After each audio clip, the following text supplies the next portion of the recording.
மொத்த குடும்பம் மாப்பிள மாதிரி ரெடியாவற இந்த கல்யாணம் ராம்ராஜ் கல்யாணம். Holidays-நாலே அது நம்ம GT Holidays தான். South India's #1 travel brand. Your dream plot awaits for you at OMR, ECR and GST with Nama Family Group. தந்தை பெரியார் உண்மையிலேயே அவர் மேல ஒரு கோவப்படணும், அவர் எதிர்ப்பு அவர் கருத்து பேசணும்னா தலித்துகளால் மட்டும்தாங்க முடியும். நான் சவால் விட்டு சொல்றேங்க. எல்லாமே அவர் தெரியுங்க, சீமானு தெரியாது ஒண்ணும் இல்லைங்க. தெரிஞ்சுக்கிட்டு வேணுக்குன்னு வம்பளுக்குன்றே பேசுறாரு. இது எந்த வகையிலுமே அவருக்கு பயன்படாது. அது யாருக்கு பயன்படும்னா சங்கி பயல்களுக்கு தான் பயன்படும். சம்பந்தமே இல்லாம இங்க 1000 சாதி பிரச்சனை நடந்துகிட்டு இருக்கு. அதை தட்டி கேட்கறதுக்கு எவனுக்கும் துப்பு இல்ல, பெரியாரிஸ்டுக்கும் துப்பு இல்ல, சீமா குரூப்புக்கும் துப்பு இல்ல. இவங்க சண்டையை போட்டுக்கிறாங்க. இன்னும் எங்க தலைவர் மேடைக்கு மேல சொல்லுவாரு, மேதகு அவர்களை சந்தித்து இருக்கிறார். இன்னைக்கு அது ஒரு பிரச்சனை ஓடிக்கிட்டு இருக்கு. யாரு பார்த்தேன்னு எங்க தலைவர் 2002 போய் பார்க்கிறாரு. வரலாறு 2002 பார்த்து முடித்த பிறகு எங்க தலைவர் நேரடியா எங்க வர்றாரு, துபாய் வர்றாரு. அவர் இங்க வரலங்க, இங்க வந்து அவர் கைது பண்ணிடுற மாதிரி பொசிஷன் வந்து யாருக்குமே சொல்றாங்க. ஏர்போர்ட்ல இருந்து அவர் கூட்டிட்டு போனா எங்களை எங்க யார்கிட்ட கூட சொல்லல. பார்த்துட்டு வந்துட்டேன். 2 பேர்ட்ட சொல்றாரு, ஒரு மகிழ்ச்சியான செய்திப்பா, நான் சந்தித்தேன். ஆச்சரியமாயிருச்சு. என்னன்னு அப்படின்னு நான் சந்தித்தேன். யார்ட்டு வெளியில சொல்லிடாதீங்க, இந்த கருத்து உங்க மனசுக்குள்ளே வச்சுக்கிறேன். இப்போதைக்கு நானே சொல்றேன், வெளியில எங்கேயுமே லீக் அவுட் பண்ணாதீங்க. ஏன்னா அவர் நம்மளை நம்பி பல கருத்துக்களை சொல்லியிருக்கிறார். அப்பயே போட்டோலாம் வச்சிருந்தாருங்க, கொடுத்தாரா? எங்கேயும் கொடுக்கல. இப்பயும் கூட சொல்லுவாரு, நிறைய விஷயம் பேசியிருக்காருங்க. இன்னும் ஒரு முக்கியமான சொல்லட்டுமா, எங்க தலைவரை பேசினாலும் சொல்லியிருக்காரு, நான் ஒரு அண்ணன் இருக்கிறேன், உனக்கு கவலைப்படாத, நாங்க எப்படி விடுதலை சீர்திருத்தம் வச்சிருக்கிறேன், அதுலேயே உங்கள் வரலாறு தெரியுது, உங்களை ஃபுல்லாக நாங்கள் ஃபாலோ பண்ணியிருக்கிறோம், அதனால் நீங்கள் அழைத்து இருக்கிறேன். ஆனால் அண்ணன் மட்டும் அடுத்த உன் தம்பி நான் உனக்கு என்னென்ன செய்கிறேன் பாரு. அது மட்டும் இல்லாமல் இங்கே இருக்கிற ஆயுதங்கள் உங்களுக்கு தேவைப்பட்ட எடுத்துட்டு சொன்ன ரெக்கார்டுங்க. சும்மா போய் அடிச்சு விட்றாள்லாம் நாங்கள் இல்லை. நாங்கள் எங்கேயாவது பேசியிருக்கிறோமா, எப்போயாவது போட்டால் காட்டியிருக்கிறோமா சொல்லுங்க. சிறுத்தை என்றால் சேரியல். கரிகாலன், அவர் இன்னொரு பேர் தெரியுமில்ல. கரிகாலன் என்றால் இன்னொரு பேர், கரிகாலன் இன்னொரு பேர் என்ன தெரியுமில்ல, திருமாவளவன். இன்னும் சொல்லுங்க, ஒரு கருத்து சொன்னா நீங்க சர்ச்சை கூட ஆகும், ஆயிட்டு போகுது, எனக்கு ஒன்றும் கவலை இல்லை. நாங்கள் இந்த தலைவர் உண்மையிலேயே களமாடினார். நேர்மையா இருக்கிறது எல்லாருக்குமே தெரிஞ்சு. திமுகட்டையும் காங்கிரஸின் கூட்டணியில் இருந்த ஒரே காரணத்து தானே எங்களுக்கு பழி சொல்லி வந்துச்சு. அது தவிர எங்களுக்கு வேற என்ன சொல்லுவோம். ஆயுசுக்கு பூரா நாங்கள் அங்கே இருக்கணும், எழுதியா கொடுத்துருக்குறோம், அப்படிலாம் ஒன்றும் இல்லை. ஒரு தேர்தல் கூட்டணி, தொகுதி கூட்டணி, இன்னைக்கு இவ்வளவு பிரச்சனை பேசுறதுல தைரியமா? பெரியார் மீது விமர்சனம் வைக்கிறதா இருந்தாலும் உங்களுக்கு தான் அந்த லாஜிக் இருக்கு, வேறு யாருக்கும் அந்த பெரியாரை எதிர்த்து பேசுவதற்கு தமிழகத்தில் எந்த நாய்க்குமே அதிகாரமும் இல்ல, அறிவும் இல்ல. ஓப்பனாக சொல்றேன், யாருக்குமே இல்லைங்க. சீமானாக இருக்கட்டும், இல்ல கோமானாக இருக்கட்டும், சைக்கோவா இருக்கட்டும், யாராக இருக்கட்டும், நிறைய பேர் துஷ்டரமாய் உளறி கொண்டிருக்கிறார்கள். விபி சிங் ஒரு கேள்விப்பட்டிருக்கீங்களா? முன்னாள் பிரதமர் சார், முன்னாள் பிரதமர். அவர் என்ன சொல்ல தெரியுமில்ல, நான் சொல்றேன், அப்படியே சொல்றேன். நிறையா பயலுக்கு மூளைக்கு இப்போதான் போகும் இந்த கருத்து. அதாவது தமிழர்களைப் போல நாங்கள் நாகரிகத்திலேயோ இல்லை அறிவுபூர்வமாகவோ நாங்கள் வளரவில்லை. நாங்கன்னா சொல்றாரு நார்த் இந்தியாக்காரங்களை. என்ன காரணம் என்று பார்த்தால், அங்கு ஒரு பெரியார் பிறந்தார், எங்களிடம் ஒரு பெரியார் இல்லைன்றாரு. சொல்றவன் தமிழன் இல்லை, சொல்லவன் திராவிடன் இல்லை. அவர் விபி சிங் யாருன்னு தெரியுமில்ல, ஒரு நார்த் இந்தியா மட்டும் ஒரு பிராமணன், அதுவும் தெரியும் நினைக்கிறேன். அவ்வளோ பெரிய ஆளு அவர் சொல்றாரு. ஆனால் அவர் தத்துவ ரீதியாக அவர் அம்பேத்கரித்தை உள்வாங்கியவர், மண்டல் கமிஷன் அவர் தான் கொண்டு வந்தார். அவர் சொல்றாரு அப்படி ஒரு அறிஞன் இல்லை அப்படின்றாரு. அப்போ அவ்வளவுக்கு தமிழருடைய வரலாறு இருக்குங்க. அது வரலாறு தெரியாமல் நீங்கள் பல பிரச்சனை ஓடிக்கிட்டு இருக்கு. என்ன பிரச்சனை? அது நீங்கள் பேசக்கூட விருப்பம் இல்லாமல் இருக்கிறீங்களா? நான் எங்க சார் ஏங்க, தந்தை பெரியார் உண்மையிலேயே அவர் மேலே ஒரு கோவப்படணும், அவர் எதிர்ப்பு அவர் கருத்து பேசணும்னா தலித்துகளால் மட்டும்தாங்க முடியும். நான் சவால் விட்டு சொல்கிறேங்க. அதை தவிர யாருமே தமிழ்நாட்டில் அவர் எதிர்த்து ஒரு வரி பேச முடியாது, ஒரு வரி கூட பேச முடியாதுங்க. அவ்வளவுக்கு மக்களுக்காக அவர் பாடுபட்டிருக்கிறார். ஏன் நாங்கள் மட்டும் பேச முடியும்னா, ஏன்னா எங்களுடைய பொதுச்செயலாளர் ஒரு காலத்தில் சில கருத்துக்கெல்லாம் பதிவு பண்ணியிருக்காரு. ஆனால் திருப்பி நான் சொல்ல விரும்பலை. என்ன முக்கியமான கருத்துனா, திராவிடம் என்ற சொல்லாடலை முதலில் இந்த பூமிக்கு தந்தவர் அயோத்தியாச பண்டிதர், ரெட்டமலை சீனிவாசன். எல்லாருக்குமே அந்த வரலாறு தெரியும். அந்த காலத்தில் 1818 திராவிட மகாசபை அப்படின்னு ஒரு அமைப்பை கட்டமைத்தவர். ஆனால் தந்தை பெரியார் வரவுக்கு பிறகு இவர்கள் வரலாறை எப்படி எழுதிட்டாங்கன்னா, திராவிடம் என்ற சொல்லாடலை தந்தை பெரியார் தான் கொண்டாந்தாரு அப்படின்ற மாதிரி எல்லா இடத்துலையும் பதிவு செய்துட்டாங்க. அப்போ அங்கனே எங்களுடைய வரலாறு, எங்களுடைய தொன்மைகள் களவாடப்படுகிறன்னு வச்சுக்கிறது. இன்னமும் பெரியார் மக்களுக்கு நல்ல ஒரு புத்தி வரணும். இன்னமும் பெரியாரை நான் பெருமைக்காக சொல்கிறதில்ல, நான் கருத்தோடு சொல்கிறேன். தலித்துகளை தவிர அனைவர்களுமே அவரை கொண்டாடணுங்க. ஏன் கொண்டாடணும்ல கேட்டுக்குங்க. ஆக்சுவலாக ஒரு ஊரில் பிரச்சனை வந்துருச்சு, தீ வைக்கிறவன் யார்? சொல்லுங்கள் நெறியாளர் அவர்களே. இப்போ 2025 பிறந்ததுமே நானே பதிவு பண்ணியிருக்கிறேன். ஏறக்குறைய 25 வன்கொடுமை நடந்திருக்கிறது. இந்த 25 வன்கொடுமையை நடத்தியது யார்? யாருக்கு? பிராமணனை வந்து பண்ண பிராமணிய கோட்பாடுகளை உள்வாங்கிய சாதி வரியர்கள் தானே பண்ணியிருக்கிறாங்க. அவங்க மேலே நாங்கள் எதிர்த்து களமாடாமல் எங்களுக்கு எப்படி புகுத்தப்பட்டிருக்கிறது, பிராமணியை மட்டும்தான் அவங்க எதிரியா பண்ணுற மாதிரி கொண்டு போயிருச்சு. அதை வந்து இவங்க உள்வாங்கிக்கிட்டு இவங்க வந்து பிராமணியத்தையும் பிராமணர்களையும் எதுக்கணும்ல. நம்ம சொல்லப்போனால் பிராமணரை கூட எதுக்க வேணாம், பிராமணிய கோட்பாட்டை தான் எதுக்கணும். அதை விட்டு அவையில் எதுக்கிலே போயிட்டு எங்களை வந்து கொள்றாங்க. அதுதான் சொன்னேன், ஒரு தலித்து வேணும்னா அவரை எதிர்த்து பேசலாம், வேறு யாருக்கும் பேசுறதுக்கு தகுதியே இல்லை. நான் ரொம்ப நுட்பமான ஒரு பகுதி. இங்கே பெரியார் என்ற அந்த பட்டப்பேர் கொடுத்ததே ஒரு தலித்து பெண்மகள், உங்களுக்கு யாருன்னு தெரியும் நினைக்கிறேன். அவ்வளோ பெரிய ஒரு மாபெரும் சீர்திருத்தவாதி தான். அவரை போய் இன்னைக்கு வம்புக்கு இழுத்துக்கிட்டு நம்ம அண்ணன் சீமையா வந்து ஏதோ ஒரு அவர் நல்லா எங்கள் தலைவர் அழகாக சொன்னார், எல்லாமே அவர் தெரியுமுங்க, சீமானு தெரியாது ஒன்றும் இல்லைங்க, தெரிஞ்சுக்கிட்டு வேணுக்கும்னே வம்பளுக்கணுன்றக்கே பேசுகிறாரு. இது எந்த வகையிலுமே அவருக்கு பயன்படாது. அது யாருக்கு பயன்படும்னா சங்கி பயல்களுக்கு தான் பயன்படும். அவர் இப்போ பெரியாரியத்தை எதிர்க்கிறாரு பார்த்தீங்களா, பெரியாரை எதிர்த்து இப்போ வந்து பல பிரச்சனைங்க வளர்ந்துக்கிட்டு இருக்கு பார்த்தீங்களா, இது பூரா அவருக்கு எந்த வகையிலும் பயன்படாது. அவரை வேணா இன்றைக்கி பேசும் பொருளாக யூடியூப்பில் பேசுவாங்க, டிவியில் வந்து மெயின் லைனில் ஓட்டுவாங்க. ஆனால் அவர் செய்கிறது மாபெரும் குற்றம் என்பதற்கு நான் ஒரு எடுத்துக்காட்டு கூட சொல்கிறேன். புரட்சியர் அம்பேத்கருடைய 14வது தொகுப்பு 87வது பக்கம் வாஸ்து காட்டாவா இல்லை படித்து நான் சொல்கிறேன். அவர் சொன்ன கருத்துக்கு நான் சொல்கிறோட பக்கத்தோடு சொல்கிறேன் பாருங்கள். என்ன சொல்கிறாருன்னா, இந்த பூமியில் வந்து யாருமே இந்தியாவை சொந்தம் கொண்டாட முடியாது. அப்படி சொந்தம் கொண்டாட யாராவது விரும்பினால் யாருக்கு அந்த தகுதி இருக்குன்னா தமிழர்களுக்கு தான் இருக்குது. ஏன்னா தமிழர்கள் தான் திராவிடர்கள், திராவிடர்கள் தான் நாகர்கள். நான் சொல்லுவதை நிறையா பேர் ஏற்றுக்கொள்ள மாட்டார்கள். திராவிடர்கள் என்ற சொல்லாடல் தான் தமிழர்களை குறிக்கின்றது. இவர்கள் சவுத் இந்தியாவில் முழுமையாக இவர்கள் பறந்து வளர்ந்திருக்கிறார்கள். இப்பொழுது ஒரு காலத்தில் இந்தியாவை பூரா இவர்கள் தான் ஆண்டார்கள்னு தொகுப்போடு பதிவு பண்ணியிருக்கிறார். அப்போ எப்படி பதிவு பண்ணார்? அவரோட அறிஞர் இருக்காரா நான் கேட்குறேன்.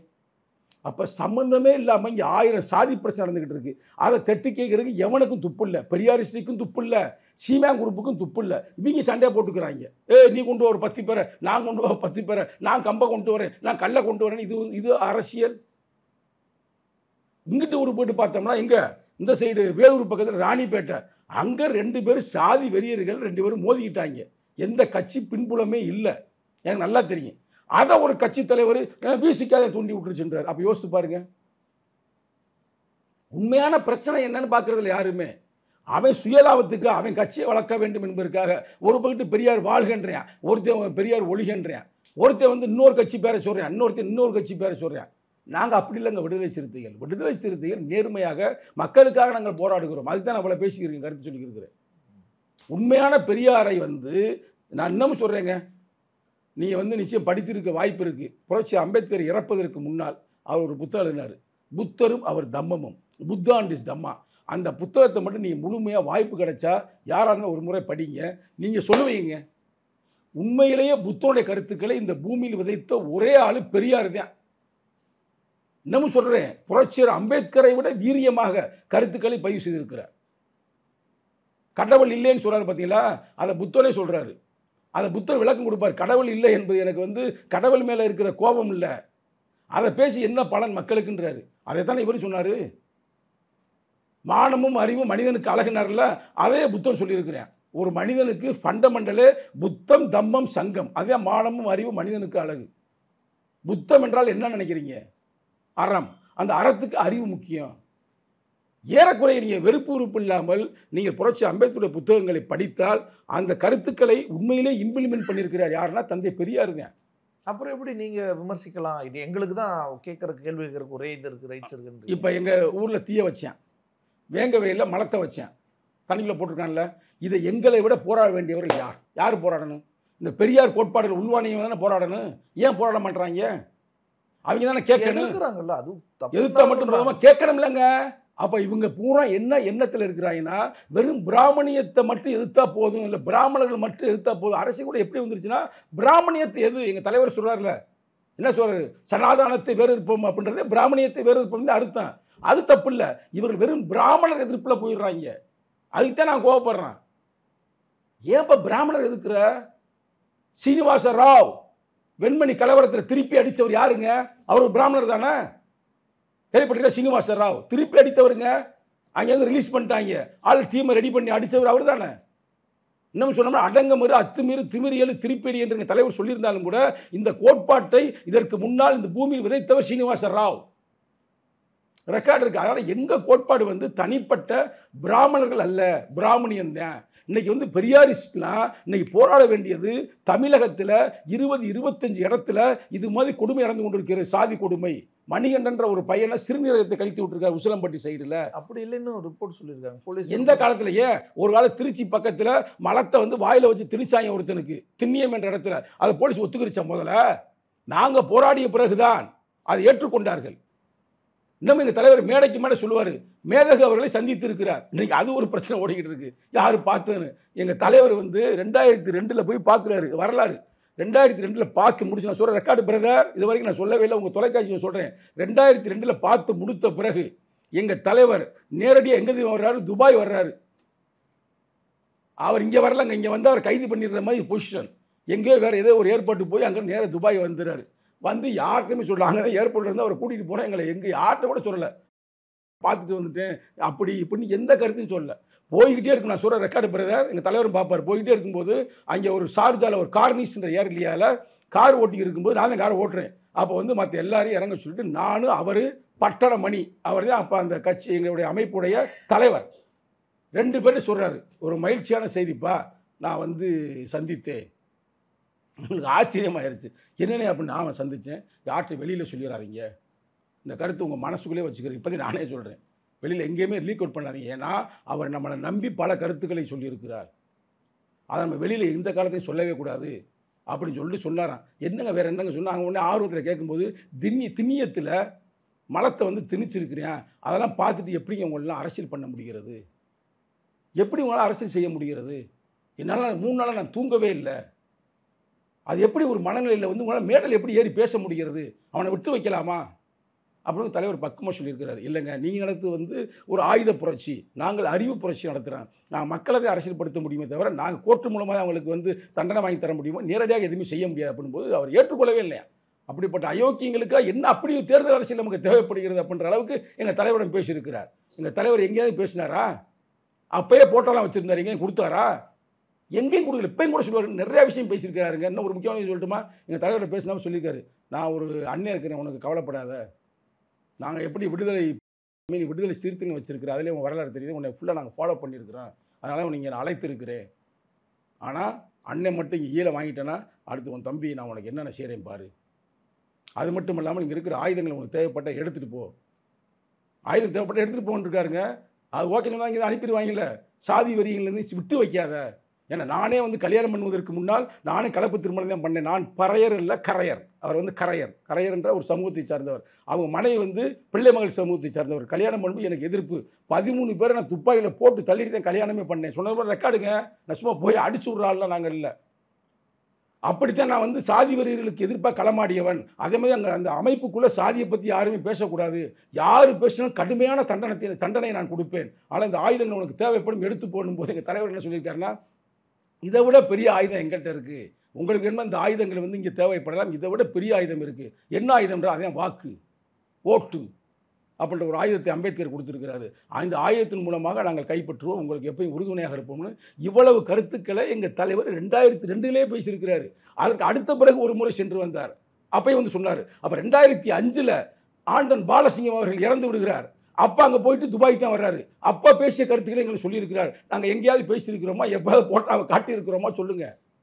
நீங்கள் உண்மையிலே விசுவாசமாக ஒரு தலைமைக்கோ ஒரு கொள்கைக்கோ ஒரு கோட்பாட்டுக்கோ நீ களமாடினால் நேர்மையாக இருக்க வேண்டும். இன்னும் உண்மை சொல்கிறேனே, வச்சுக்கிறேங்க, ஒரு பிரச்சனையும் இல்லை. எங்கள் கட்சியை சார்ந்த வேலுச்சாமி, திண்டுக்கல் வேலுச்சாமினா இன்னைக்கு உளவுத்துறை வரைக்கும் இப்போ பயப்படுவாங்க. ஏன்னா சங்கத்தமிழ் அவர் பேரை சொல்கிறாரு அப்படின்னு. நீங்கள் போடுங்க, ஒன்றும் பிரச்சனை இல்லை. எனக்கு பக்கத்து நேர்மை இருக்குது. இன்றைக்கி பல பேர் பல உதவி செஞ்சோம்னு சொல்கிறாங்கல்ல, உண்மையான உதவிகளை செய்த ஒரே ஆள் வேறு யாருமே இல்லை தமிழகத்திலேயே. யார்? திண்டுக்கல் வேலுச்சாமி. நீங்கள் வாடி திருச்சி வேலுச்சாமி நினச்சிடாதீங்க, அவர் அண்ணன் இன்னொருத்தர் காங்கிரஸ்கார். அவர் இல்லை, நான் நிறைய பேர் தெரியாது, அவர் முகம் கூட வெளியில் தெரியாது. அவ்வளவுக்காக புலிகளுக்காக களமாடியவர். எங்கள் கட்சியில் முக்கியமான பொறுப்பில் இருக்கார், மாநில விவசாய அணி தலைவர்.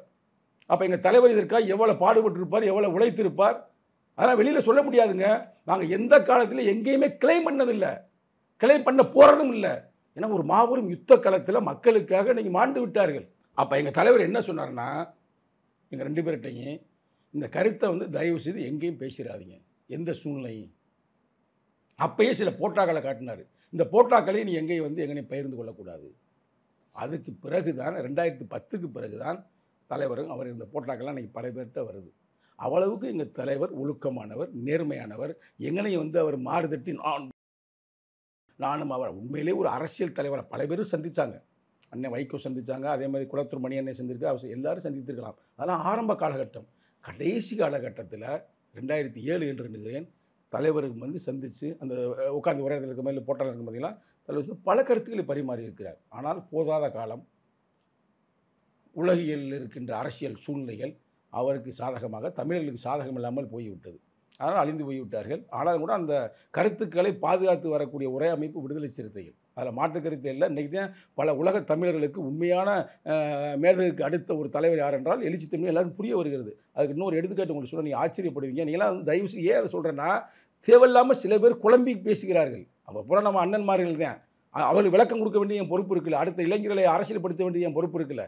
அவங்க அப்பா இறந்து போயிட்டார்ல, அப்போ போய் அந்த இடத்துல அப்பயே மேதகு இல்லை என்பது எல்லாருக்கும் தெரியும். முக்கியமான போராளிகளுக்கு யாரை வந்து அந்த தந்தை செய்யக்கூடிய அந்த கடன்களை யார் செய்தார்கள்? கடைசி தலைவர் செய்தார் போட்டார். நீங்கள் பார்த்துறீங்களா? அவங்க அப்பா இறந்த பிறகு அவருக்காக செய்த அந்த ஈம சடங்குகளை எல்லாம் செய்தவர் எழுச்சி தமிழர். எல்லாம் பெரிய வரலாறுங்க. நாங்கள் அப்பெல்லாம் கிளைம் பண்ணவே மாட்டோம் என்றைக்குமே. சிறுத்தைகள், சிறுத்தைகள் என்றால் ஈழம் என்றால் சேரி, சேரி என்றால் கரிகாலன். அவருக்கு இன்னொரு பேர் தெரியுமில்ல? கரிகாலன் என்றால் இன்னொரு பேர், கரிகாலன் இன்னொரு பேர் என்ன தெரியுமில்ல? திருமாவளவன். நான் சும்மா ஒரு சொல்லாடலுக்காக சொல்லவில்லை. அவருடைய கருத்துக்களை, கொள்கைகளை, கோட்பாடுகளை உள்வாங்கி களமாடக்கூடிய ஒரே அமைப்பு விடுதலை சிறுத்தைகள் தான். இன்றைக்கி பல பேர் பல கருத்துக்களை சொல்லலாம், அவங்களை தப்பாக நாங்கள் சொல்லலை. ஆனால் உண்மையாக நேர்மையாக உழைக்கிறோம். இன்னும் சொல்லுங்கள், ஒரு கருத்து சொன்னால் இன்றைக்கி சர்ச்சை கூட ஆகும், ஆகிட்டு போகுது, எனக்கு ஒன்றும் கவலை இல்லை. நாங்கள் ஈழ மக்களுக்காகவும் எங்கள் தலைவர் உண்மையிலேயே களமாடினார். நேர்மையாக இருக்கிறது எல்லாருக்குமே தெரியும். இந்த திமுகட்டையும் காங்கிரஸின் கூட்டணியில் இருந்த ஒரே காரணத்துக்கு தானே எங்களுக்கு பழி சொல்லி வந்துச்சு. அதை தவிர எங்களுக்கு வேறு என்ன இருக்குது சொல்லுங்க பார்ப்போம். இந்த 2009 தேர்தலுக்கு பிறகு நாங்கள் வந்து திமுகட்ட போய் ஒரு கூட்டணியில் இருக்கிறோம். ஏன் சீமான் அவர்களை என்னிடமே சொல்லியிருக்கிறார், எழுச்சி தமிழர் மட்டும் காங்கிரஸோடு கூட்டணி இல்லாமல் இருந்தால் நான் ஏன் கட்சி ஆரம்பிக்கிறேன்? அவர் சொன்ன டைலாக்குங்க, நிறைய என்ன சொல்லுங்க, ஒரு பேட்டில் அவர் கொடுத்துருக்கிறார்ல, நான் ஏன் கட்சி ஆரம்பிக்கிறேன்? அப்போ நாங்கள் என்ன செஞ்சோம்? காங்கிரஸோட கூட்டணி வச்சோம், திமுகவோட கூட்டணி வச்சோம். பாவம் ஒரு பக்கம், பழி ஒரு பக்கம் பண்ணுற மாதிரி அந்த பழிகள் பூரா நாங்கள் சுமந்தோம், இவ்வளோ நேர்மையாக இருந்தும் கூட. ஆனால் இன்றைக்கி மக்களுக்கு தெரிய வருது. இப்போ நிகழ்காலத்தில் எல்லாருக்கும் பல ஆண்டுகளுக்கு பிறகு உண்மையிலேயே ஈழ மக்களுக்காக குரல் கொடுத்தவர். உலகம் பூரா போனாருங்க தலைவர், போகாத ஊரே இல்லை. ஏன்னா எங்கே சுற்றினாலும் திருப்பி துபாய்க்கு தானே வரணும். அதான ஜாயிண்டு. எல்லா நாட்டுக்கும் மீட்டிங் முடிச்சு எங்கே வரணும்? துபாய் தானே வரணும். எங்கே போயிட்டு வந்து இன்றைக்கி அமெரிக்கா போயிட்டு வந்து என்ன மீட்டிங்? அப்படின்னு உலக தமிழர்களை போலாம் ஆர்கனைஸ் பண்ணுறதுக்கு எல்லா வேலையும் செஞ்சார். 2009க்கு முன்னாடியே மேதகு உண்மையிலேயே எங்கள் தலைவர் தான் நியமித்தார். பாலசிங்கத்திற்கு பிறகு இந்த உண்மையை நான் சொல்கிறேன், இதெல்லாம் சொன்னால் கூட தலைவர் ஏப்பா சொன்னேன்னு கூட கேட்பார்.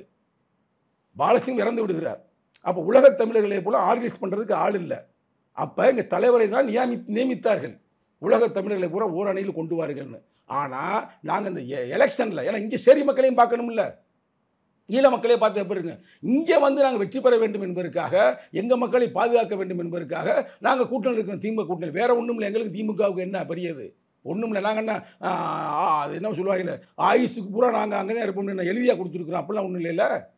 ஒரு தேர்தல் கூட்டணி, தொகுதி கூட்டணி, இங்கே நின்றால் வெற்றி பெற முடியும். இன்றைக்கி இவ்வளோ பிரச்சனை பேசுகிறேன்ல, தைரியமா? எங்களுக்கு இவ்வளவு சிக்கல் வரும்போது நான் ட்விட்டரில் போடுறேங்க, தமிழக முதல்வர்கள் கவனத்திற்காக.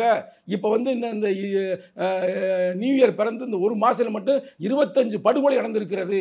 25 நாள் கூட ஆகலை, இவ்வளோ படுகொலை நடந்துச்சுன்னு ஒரு பெரிய லிஸ்ட் போடுறேன். ஆமாம், ஒன்றும் இல்லை. அதை தான் சேர்த்தானே சொல்கிறேன்.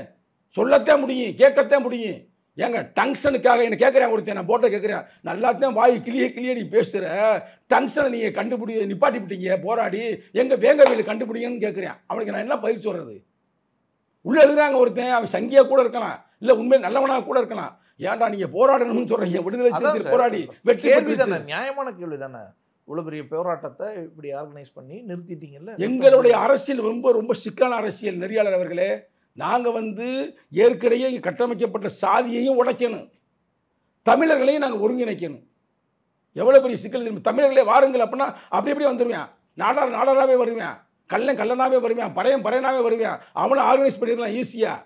ஆனால் சாதியை கடந்துட்டு வாடா தமிழ்னா அப்படின்றது ரொம்ப கஷ்டம். அந்த ரிஸ்க்கு தான் எங்கள் தலைவர் எடுத்துக்கிட்டு இருக்கிறாரு.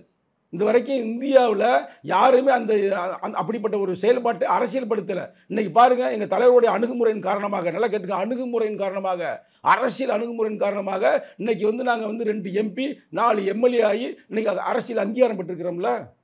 இப்போ எவ்வளோ பெரிய அவமானம். எங்கள் தலைவர் சொன்ன ஞாபகப்படுத்துறீங்க, இந்த அரசியலை நாங்கள் சந்திக்காத அவமானங்கள் அல்ல, விமர்சனங்கள் அல்ல, அவளையும் கடந்துதான் நான் அரசியல் நிற்கிறேன் என்றால் யாருக்காக? மக்களுக்காக. கூடவே சாதிய மோதல்களையும் தூண்டுறீங்க. இப்போ படுகொலை ஒன்று நடக்குது, அதுக்கும் பின்னணியில் நீங்கள் நான் வந்து நெறியாளர் அவர்களுக்கு சவால் விடுறேன்.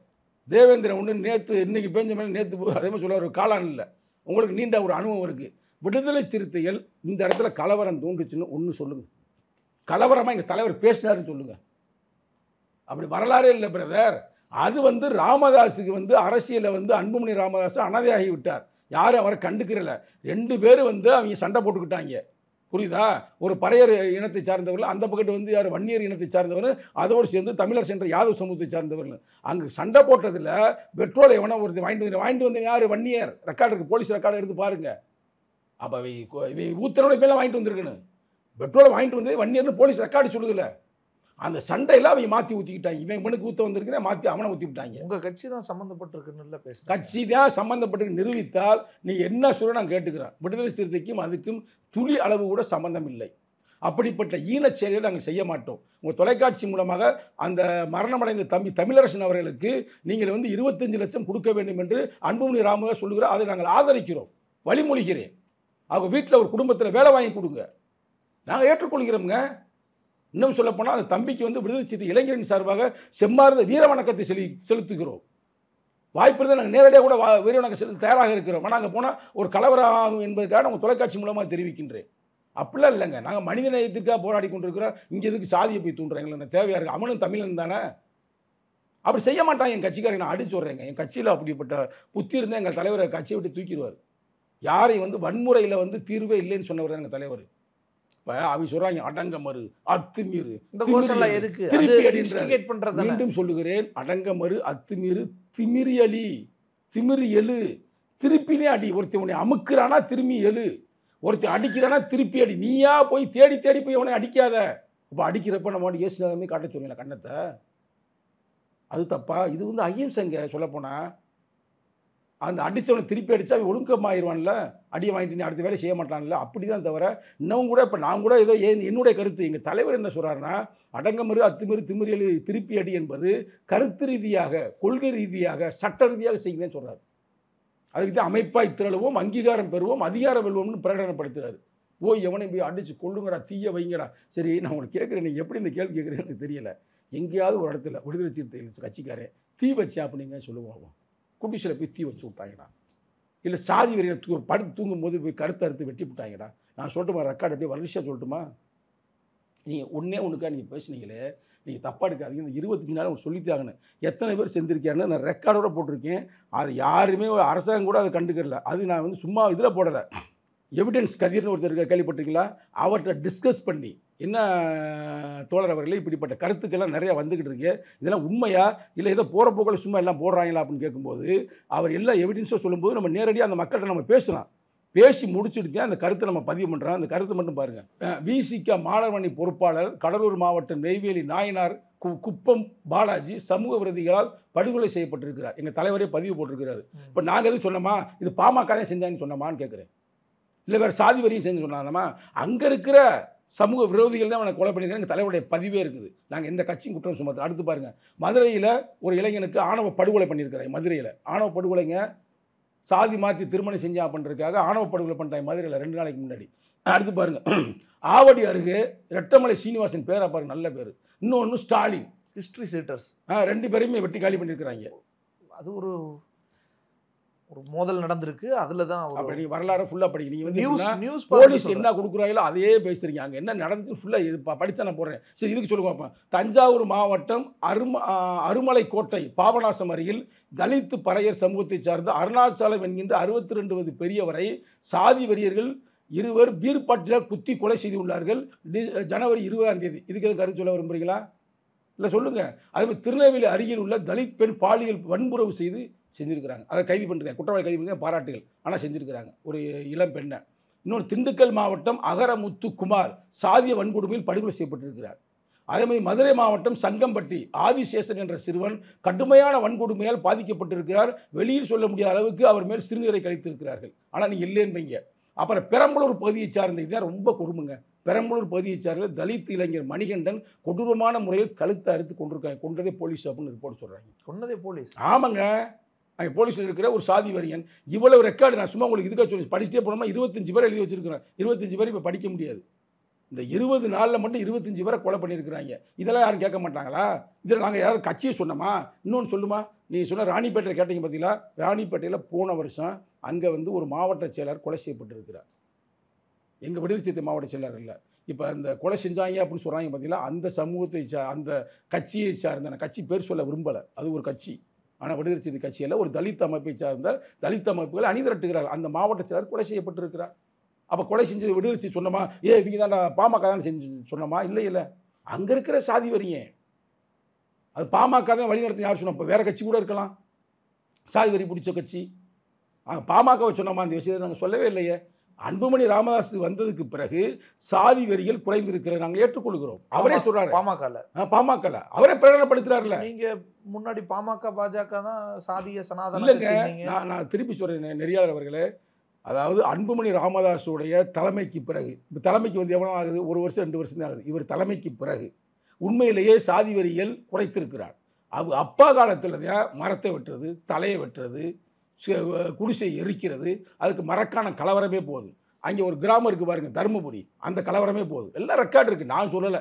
ஜெல்வி ஜெயலலிதா அம்மையார் வந்து சட்டமன்றத்திலே சொல்லிச்சு, தமிழகத்திலேயே சாதி வெறியை தூண்டக்கூடிய ஒரே கட்சி பாமக தான். சொல்லிச்சா சொல்லலையே? அது நாங்களாக சொல்லி கொடுத்தோம். அப்போ கூட நான் கூட்டணியில் இல்லை அந்த அம்மாவோட. ஆனால் அந்த அம்மா அப்போ சொல்லிச்சு. அது ரெக்கார்டு இன்னும் சட்டமன்ற ரெக்கார்டில் இருக்குதுல்ல.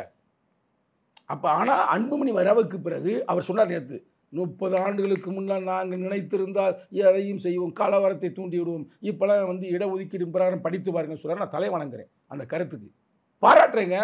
நாங்களும் அதைத்தானே விரும்புகிறேன். 2 பெரிய சமூகத்துக்குள்ளே ஏன்டா சண்டையை உருவாக்குறீங்க உங்கள் பொழப்புக்காக? செய்யாதீங்கன்னு தானே சொல்கிறேங்க. தலைமுறை அதானே சொல்லிக்கிட்டு இருக்கிறாரு. அரசியலுக்காக, அரசியல் 2 சீட்டு கூட கொடுப்பாங்கன்றதுக்காக ஒரு கலவரத்தை தூண்டாதீங்க. ஒரு இடத்துல நான் சொல்லட்டுமா, இன்னமும் வந்து இப்போ இந்த கலவரம் நடந்துச்சு பார்த்தீங்களா? அது வந்து எந்த ஊர்? ராணிப்பேட்டை, வேலூர். எனக்கு ஃபுல்லாக அங்கே இருக்கிற எல்லா பொறுப்பும் தெரியும். இங்கே இளைஞரணி பொறுப்பாளர்கள் அங்கே அதிகமாக இருக்கிறாங்க. அவங்க என்ன சொல்கிறாங்கன்னா, அவங்கள விட நம்ம அங்கே ஜாஸ்தி, யார் வன்னியர் சமூகத்தை விட. அதனால் வந்து நான் கேட்டேன், ஏன்னா இப்போ பிரச்சனை வந்துச்சு, தீய வச்சு விட்ருவாங்களா, மக்களுக்கு பாதுகாப்பாக இருங்கடா. காலையில் பேசின நெறியாளர் அவர்களே, எந்த பிரச்சனையும் தலையிடாதீங்க. அவங்க கட்சிக்குள்ளே பிரச்சனை, வேறு கட்சி அந்த கட்சி, நான் கட்சின்னு சொல்லக்கூடாது, அதை கண்டுபிடிச்சி சொல்லுங்கள் போலீஸை, கரெக்டாக? அதனால் எதுவும் தலையிடாதுன்னா அவங்க தைரியம் வச்சானே, அதெல்லாம் கவலைப்படாதீங்கண்ணே, நம்ம அங்கே ஸ்ட்ராங்காக இருக்கிறோம்னே, அவங்க அதெல்லாம் ஒன்றுமே செய்ய முடியாதுண்ணே அப்படின்னு சொல்கிறாங்க. அப்போ இதை பயன்படுத்தி நாங்கள் தூண்டி விடலாமல் தூண்டி விடக்கூடாதா? ஆனால் நாங்கள் என்ன சொல்கிறோம்? பாதுகாப்போடு இருங்கள், எந்த வம்பு தும்புக்கு நீங்கள் போகாதீங்க, மக்களை பாதுகாப்பாக வைங்க. அதைத்தான் நாங்கள் விரும்புகிறோம். இப்போ நீங்கள் எப்படி போகிற போகல சொல்லிட்டு போகிறீங்க? விடுதலை சிறுத்தைகள் வரலாற்றில் எங்கள் தலைவர் வந்து யாரும் இந்த சாதிக்காரன் தெரிஞ்சு பொறுப்பு கொடுக்குறதில்ல. விடுதலை சிறுத்தை கட்சியுடைய மாநில இளைஞரணி செயலாளர் சங்கத்தமிழன் என்ன சாதி என்பது விடுதலை சிறுத்தை தலைவர் எழுச்சி தமிழருக்கு தெரியாது. இதை விட உங்களுக்கு வேறு என்ன ரெக்கார்டு வேணும்? நான் சேரியில் இல்லை, சேரியில் இருந்தால் கண்டுபிடிச்சோடே சேரிக்காரன். நான் மதுரை மாவட்டம் மேலூரில் நடிகர் ராமராஜன் இருக்கார்ல, அவர் வீட்டுக்கு பக்கத்து வீடு. நான் இவ்வளவு ரெக்கார்டோடு சொல்கிறேன். பேர் கஸ்தூரிபாய் நகர். அப்போ என்னன்னு தெரியுமா? அப்புறம் எப்படி எனக்கு இளைஞரணி பொறுப்பு தர்றாரு? அவருக்கு தெரியாது என்ன சாதின்னு. ஆனால் கொள்கை சார்ந்து கோட்பாடு சார்ந்து களமாடுகிறார். அப்படித்தான் நான் மட்டும் இல்லை, என் கட்சியில் எல்லா பொறுப்பாளர்களுமே. நான் சொல்கிற பொய்யா உண்மையாக நீங்கள் யாராச்சும் என் கட்சிக்காரங்கள்ட்ட நீங்கள் பேட்டி கேளுங்க. இல்லை அவர் எப்படி உங்கள் தலைவர் வந்து எப்படி பொறுப்புலாம் போடுறாரு, பக்கத்தில் கூட கேட்க மாட்டார் என்ன சாதின்னு. சாதியை பார்த்திய பின்னால் வர வேண்டாம். மதுரை மாவட்டத்தில் 90 தலைவர் முழங்கிய முழக்கம், எவனா அவன் சாதியை பார்த்துக்கணும் சகப்பா வரையும் நீ பின்னாடி அவன் போயிட்டு போயிடுவா. அப்படி வரக்கூடாது. என் கொள்கை கோட்பாடு உனக்கு சரியாக இருந்தால் வா. அப்படி வந்தவர் தான் விடுதலை சிறுத்தைகள். அதனால் தயவு செய்து நீங்கள் வந்து ஒன்றோட ஒன்று முடிச்சு போடாதீர்கள். அந்த புத்தி எங்களுக்கு இல்லைங்க. அப்படி ஒரு புத்தி வேணால் அப்படிப்பட்ட அரசியல் எங்களுக்கு தேவையில்லை. ஏங்க இப்போ 6 சீட்டு வாங்கினமே கொஞ்சம் டைட் பண்ணி தான் வாங்கியிருக்க முடியாது? 8 சீட் நீங்கள் மனச்சாயத்தோடு சொல்லுங்கள். ஏன் இப்போ இருக்கிற சூழ்நிலைக்கு எங்களுக்கு எல்லா பக்கத்தும் ஆஃபர் இருக்க தான் செய்யுது. நினச்சோம்னா நாங்கள் 25 சீட்டு கூட வாங்கலாம். ஆஃபர் இல்லாமல் இல்லை. நாங்கள் எங்கிட்டு போகிறோமோ அங்கிட்டு ஜெயிக்க முடியும். எங்களுக்கு அதெல்லாம் இல்லை. மக்கள் மகிழ்ச்சியாக வாழ வேண்டும். விடுதலை சிறுத்தைகள் வளர்ச்சியை விட மக்களுக்குள்ளே எந்த பிரச்சனையும் இல்லாமல் வெறும் தலித்து மக்கள் மட்டுமல்ல, தலித்து அல்லாத மக்களும். இப்போ ஒரு சாதி வரியை தூண்டி விட்டு ஒரு வன்னியரை வச்சு ஒரு பறையரை வெட்டி விட்டானா அவன் சிறைச்சாலைக்கு போனால் அவன் குடும்பம் நாசமாக போகல, இவன் செத்து போயிட்டான், அவன் குடும்பம் நாசமாக போகல. யாரும் அதை சிந்திச்சிங்களா? அப்போ யார் குற்றவாளி? தூண்டி விட்டதே குற்றவாளி. அதனால் எந்த காலத்திலையுமே எங்கள் தலைவர் எப்பயுமே இந்த சாதி சம்பந்தமாக பேசியதே இல்லை. அவர் நடத்திய மாநாடுகளை கூட நான் வரிசைப்படுத்துகிறேன். ஒரு மாநாட்டில் கூட பறையர் விடுதலை நடத்தியிருக்க மாட்டார். தேசம் காப்போம், வெல்லும் ஜனநாயகம், கல்வி உரிமை மாநாடு, தமிழர் இறையாண்மை மாநாடு, கருத்துரிமை மாநாடு, பெண்கள் விடுதலைக்கான மாநாடு, இந்திய அரசியலமைப்பு சட்டம் பாதுகாப்பு மாநாடு, எல்லாமே இப்படித்தான் இருக்குங்க. மற்ற கட்சிக்காரங்களுடைய மாநாட்டெல்லாம் பாருங்கள் எப்படி இருக்குன்னு. அதனால் விடுதலை சிறுத்தை நீங்கள் அந்த அளவீடு செய்யக்கூடாது என்று மிக பணிவோடு கேட்டுக்கொள்கிறேன். ஸோ பெரியார் மீது விமர்சனம் வைக்கிறதா இருந்தாலும் அது உங்களுக்கு தான் அந்த லாஜிக் இருக்குது, வேறு யாருக்கும் அந்த பெரியாரை எதிர்த்து பேசுவதற்கு தமிழகத்தில் எந்த நாய்க்குமே அதிகாரமும் இல்லை, அறிவும் இல்லை. ஓப்பனாகவே சொல்கிறேன், யாருக்குமே இல்லைங்க. இந்த மக்களுக்கு வந்து இன்றைக்கி ஒரு வழிகாட்டி இருக்கிறார் என்றால், மக்களை வந்து ஒரு நெறிப்படுத்தியிருக்கார் என்றால், ஒரு மாபெரும் கோட்பாடு பெரியாருடைய கோட்பாடு. நீங்கள் நினைக்காதீங்க பெரியார் எதுக்காத ஆளே இல்லை. டாக்டர் கலைஞர் மு கருணாநிதியை கூட எதிர்த்தவர் யாராவது உண்டா? அறிஞர் அண்ணா கூட எதிர்த்தவர் உண்டா பெரியாரை? அதே அவர்கள் பின்காலத்தில் அறிஞர் அண்ணாவாக இருந்தாலும் டாக்டர் கலைஞர் மு கருணாநிதி இருந்தாலும் தந்தை பெரியாரியை கொண்டாடினார்கள். உண்மையா பொய்யா? ஒரு காலத்தில் அந்த பள்ளியில் வந்தார்கள். அது மாதிரி சீமானாக இருக்கட்டும், இல்லை கோமானாக இருக்கட்டும், சில இடங்களெல்லாம் முரண்பட்டு கருத்துக்களை பேசியிருக்கோம்ல, எழுதியிருக்கோம்ல.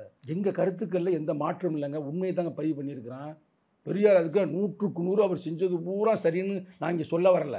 ஆனால் பெண் விடுதலைக்காக, சாதி ஒழிப்புக்காக, சனாதன எதிர்ப்பிற்காக களமாடியவர் பெரியாரை தவிர வேறு ஆளே இல்லை. இன்றைக்கி வந்து பல பேர் வந்து சொல்லலாம் பல கருத்துக்களை. இன்றைக்கி தாமரை இங்கே வளராமல் இருப்பதற்கு டாக்டர் கலைஞர் மு கருணாநிதியோ இல்லை எங்கள் தலைவர் எழுச்சி தமிழரோ இல்லை, தந்தை பெரியார் தான். அவருடைய கோட்பாடு தான் இன்னைக்கு வரைக்கும் களமாடுது. யார் வெற்றி பெறுகிறார் என்பது முக்கியம் இல்லை. வரலாறு போமா பேசுவோமா? நான் ரெடி. ஒரு காலத்தில் என்ன பண்ணாங்கன்னா, நான் சொன்னால் முக்கிய ரெக்கார்டு சும்மா போகிற போக்கில் அடிக்கலை. திராவிட முன்னேற்ற கழகம் நல்லா வளர்ந்து வருது.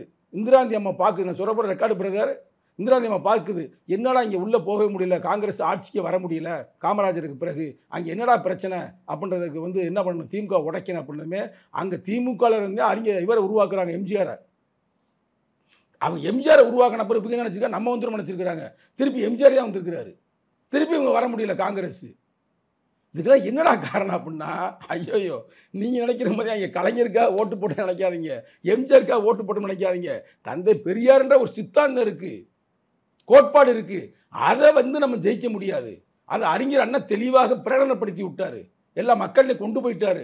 அந்த கோட்பாடு இருக்கிற வரைக்கும் காங்கிரஸ் வரவே முடியாது அந்த காலத்தில். சரி, காங்கிரஸே வர முடியாதுன்னு போனதுமே பிஜேபி பரப்பிட்டு வந்திருக்கிறேன். பிஜேபிக்காரன் நல்லா தெரிஞ்சு போச்சு. இப்போ ஐயோ அவங்களாலே முடியல, நம்மளால் எப்படி முடியும்? அதனால் அவங்க பல கட்சியை உருவாக்குறாங்க. இன்றைக்கி சீமான் பேசுகிறார் என்றால் நம்ம அண்ணன் தான், நமக்கு வேண்டியவர் தான். முழுக்க நேரடியாக சொல்கிறேன், நேர்மையாக சொல்கிறேன். மற்ற மாதிரி அவரை வையலை, நேர்மையாக சொல்கிறேன். அவர் தெரிந்தோ தெரியாமலோ, அறிந்தோ அறியாமலோ, புரிந்தோ புரியாமலோ, இல்லை திட்டமிட்டோ அவர் அந்த வளையத்தில் போய் மாட்டிக்கிட்டார். இப்போ யார்? சங்கீக வளையத்தில். இன்னமும் ஒரு கருத்து சொல்லட்டுமா? இந்திராந்தி அம்மா செஞ்சது இவங்களை அப்போ திராவிடத்தை ஒழிக்கணும்னா வேறு என்னடா சித்தாந்தம் அப்படின்ட்டு தமிழ் தேசியம்ன்ற சித்தாந்தத்தை உருவாக்கிய முக்கியமான பங்கு இந்திராந்தி அம்மையாருக்கு உண்டு. முழுக்க ஆதரவு தெரிவித்தது அந்த பெருமகள் தான். அது வேற விஷயம் இல்லை, அந்த வரலாறு தாங்க. இந்த வரலாறு எல்லாமே ஆட்சி அதிகாரத்துக்கு தான், வேற என்ன, ஆட்சி அதிகாரத்தை கைப்பற்றுவதற்கு தான். அப்போ தமிழ் தேசியம் என்றாலும் திராவிடம் என்றாலும் ஒன்று தான் அப்படின்றது மக்களுக்கு தெரியுது, அது அவங்களுக்கு தெரியல. இப்போ இவர் எதுக்கு எடுத்தாலும் ஏன் அப்படி பேசுவார்? திராவிடம் என்பது வேறு, தமிழர் என்பது வேறு. எவனா ஏற்றுக்கிறானா? ஒரு பையனை ஏற்றுக்கிறலங்க. எல்லாருக்கும் தெரியும் தமிழ்ன்ற தாய்மொழியிலிருந்து தான் கன்னடம் உருவாகி இருக்குது, மலையாளம் உருவாகி இருக்குது, இன்னமும் ஆந்திரம் உருவாகி இருக்குது. அதுதான் தாய்மொழி. இதெல்லாம் சேர்ந்து தான் திராவிடம். அது நம்ம சொல்கிறோம். கர்நாடகாலையும் ஆந்திராலையும் அதை ஏற்றுக்கிறாங்களா? குடும்பத்தில் வந்து தாய் வந்து ஒரு 4 பிள்ளையை பெற்று போட்டுச்சு. அந்த தாய் எப்பயுமே சொல்லியிருந்தேன் என் குழந்தைன்னு. ஆனால் இவன் முரம்பட்டு போனவே அம்மா கூட இல்லைன்னு கூட சொல்லுவேன். அதுக்காக ஒரு தாய் வருத்தப்படாதில்ல, கவலைப்படாதில்ல. அதே நம்ம பொசிஷனு. இன்னைக்கு செம்மொழி யாரு கொடுத்துருக்காங்க? நமக்கு தானே எல்லாத்துக்கும் கொடுத்துருக்காங்க. கொடுத்துருக்காங்க. இப்பதானே கன்னடத்துக்கு கொடுத்தாங்க. மலையாளத்துக்கு தெலுங்கு ஃபர்ஸ்ட் யாருங்க கொடுத்தாங்க? அதான் மெயின். தமிழுக்கு தான். இன்னும் பாருங்க, உலகத்திலே மூத்த மொழி தமிழ் வரப்போகுதுங்க. இரும்ப வந்து கண்டிப்பா வந்துருச்சு. அது எப்பயோ ப்ரூவ் பண்ண போறாங்க.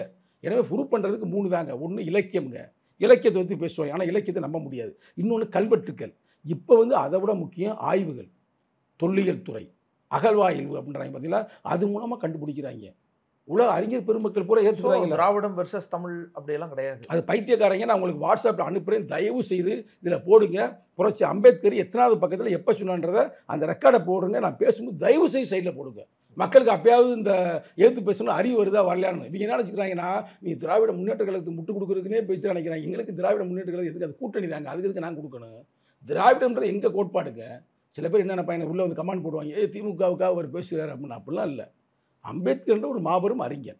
அவன் தெளிவாக சொல்லியிருக்கிறான், திராவிடமும் தமிழும் ஒன்று தான். இன்னையாவது இந்த பிரச்சனை கிளப்பாதீங்க. நான் இப்போ உங்களுக்கு அனுப்புகிறேன், தயவு செய்து போடுங்க, மறந்துடாதீங்க. ஒரு சைடில் போடுங்க. நன்றி சார், உங்களோட நினைவு நீங்கள் பண்ணுறது. நன்றி, வணக்கம்.